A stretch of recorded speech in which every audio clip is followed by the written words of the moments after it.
Halo, assalamualaikum warahmatullahi wabarakatuh. Selamat siang, sahabat fitness mania dimanapun berada. Jumpa lagi dengan saya Ervan di channel Muscle Ervan, channel yang menyajikan berbagai tayangan tentang latihan di tempat gym ataupun di rumah dengan menggunakan alat atau tanpa menggunakan alat. Sebelumnya saya selalu menyapa para subscriber saya, para sahabat saya dimanapun berada, yang sudah setia mendukung channel saya, yang selalu menonton, yang selalu memberi masukan. Terima kasih. Saya ucapkan selalu doa kebaikan untuk teman-teman semua ya. Amin ya rabbal alamin. Siang ini saya sudah membuat video tentang bagaimana cara melatih otot punggung di rumah tanpa menggunakan alat. Nah, di sini saya menggunakan handuk saja dan juga dumbbell satu. Teman-teman mungkin hanya punya dumbbell satu, dumbbell yang beli ataupun yang buatan sendiri. Nanti saya share videonya, masih belum saya edit. Nah, di sini saya akan membahas tentang kemarin yang bertanya contoh asupan makanan yang bagus dan pola tidur yang baik bagaimana. Nah, pertanyaan yang sangat-sangat bagus sekali. Nah, jadi begini teman-teman ya. Mari kita kenali makanan yang baik dikonsumsi ketika kita akan berolahraga. Karena makanan ini juga akan mempengaruhi masa pemulihan, masa pertumbuhan otot kita dan masa perkembangan. Nah, kita tahu, tubuh kita tahu ya, kita butuh 3 nutrisi yang berbeda dan perannya juga berbeda. Yang pertama adalah karbohidrat. Karbohidrat ini teman-teman bisa didapatkan dari nasi, jagung, pisang, kemudian ubi jalar. Nah, itu. Terus makannya bagaimana? Kalau saya sih 1 jam sebelum latihan saya makan. Kalau saya mau latihan leg, biasanya saya lebih dari 1 piring. Biasanya kurang lebih lah 2 piring lah, karena saya butuh tenaga. Nah, makanya karbohidrat itu akan menjadi glukosa. Glukosa ini adalah energi kita. Energi ini adalah bahan bakarnya kita untuk berlatih. Anggap bensinnya harus full. Nah, itu prinsip saya. Jadi harus banyak. Nah, sedangkan cadangan energi itu adalah glikogen.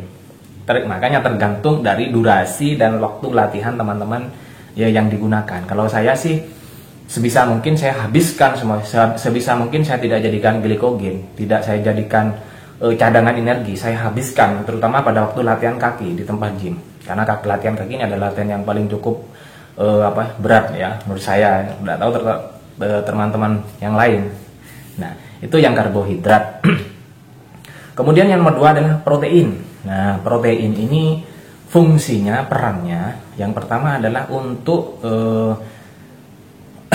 protein adalah untuk dibutuhkan untuk membentuk otot, juga untuk dibutuhkan ketika masa-masa pemulihan ketika kita selesai olahraga. Jadi semakin teman-teman bagus proteinnya tinggi, maka metabolisme tubuh kita akan semakin bagus, pertumbuhan otot, perkembangan masa otot, juga pemulihan setelah selesai latihan. Makanya ada kenapa susu whey ya, whey isolate, whey concentrate, whey vegan, banyak macam-macamnya sekarang teman-teman. Cuman saya lebih sukanya gainer, kalau saya lebih suka bulking kalau saya. Nggak tahu kalau teman-teman lebih banyak yang suka yang mana, silahkan. Nah, itu yang nomor 2, yang protein. Yang nomor 3 yaitu adalah lemak. Nah, lemak ini semuanya tidak jahat ya teman-teman, kecuali kalau yang sudah mengendap, yang sudah lama ditumpuk kemudian tidak kita bakar. Nah, itu yang menjadi lemak jahat. Nah, lemak jahat ini juga bisa didapatkan, lemak ini juga bisa didapatkan dari makanan-makanan cepat saji, kemudian dari daging sapi yang berlemak.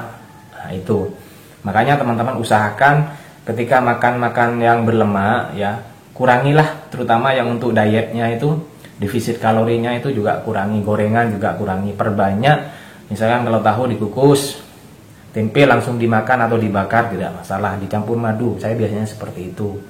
Tapi ini kembali ke teman-teman semua, tergantung penyajiannya. Semakin paham teman-teman penyajiannya akan semakin bagus untuk tubuh kita. Begitu ya teman-teman ya. Nah, yang untuk tetap tidur, pola tidur, usahakan teman-teman paling malam dah jam 10. Saya selalu tekankan jam 10, bangun jam 4 subuhan. Setelah itu langsung push up atau apa, angkat beban atau nyapu-nyapu, wah sudah. Dapat ibadah iya, dapat pahala iya, dapat sehatnya iya. Nah, itu ya teman-teman ya. Jadi kalau pola makan, kalau pola tidur gampang. Usahakan 7-8 jam tiap harinya. Kalau tidak bisa, bang saya begadang percuma sampai latihan. Mending jangan latihan. Karena kita latihan adalah mengubah pola hidup sehat, mengubah perilaku kita menjadi perilaku yang sehat. Nah, makanya jangan begadang. Mumpung masih muda memang tidak terasa. Nah, kita kan seiring waktu kan bertambahnya umur. Tiap tahun kan kita di atas usia 30 tahun kita akan yang mengalami yang namanya sarkopenia, penyusutan massa otot. Nah, makanya mulai sekarang yuk, edukasi ini sangat penting bagi kita, terutama saya juga. Saya juga masih belajar, saya juga masih banyak ilmu-ilmu di luar sana yang membuat saya harus lebih banyak belajar lagi. Every day is learning. Every day is a student. Become a student every day, katanya Om Aderai ya. Always be a student. Nah, oke ya. Nah, baik itu dari saya, saran saya ya teman-teman ya, Mas apa yang kemarin sudah saya bahas di sini terkait asupan makanan, juga tentang pola tidur. Nah, ini adalah sangat yang mempengaruhi sekali. Tapi kalau saya lebih fokuskan pada tidurnya saja. Kalau makan saya ngawur, munjung. Kalau bahasa Maduranya nih munjung banyak. Kalau saya makan banyak harus 7 atau 6 atau 7. Itu sudah kuncinya di sana. Baik, terima kasih ya teman-teman ya sudah menyimak video saya. Mudah-mudahan bermanfaat. Mari kita belajar bersama. Jika ada komen atau ada yang mau ditanyakan, silahkan berkomentar. Jangan lupa subscribe selalu Masal Ervan, like, comment, and share sebanyak-banyaknya. Terima kasih. Assalamualaikum warahmatullahi wabarakatuh.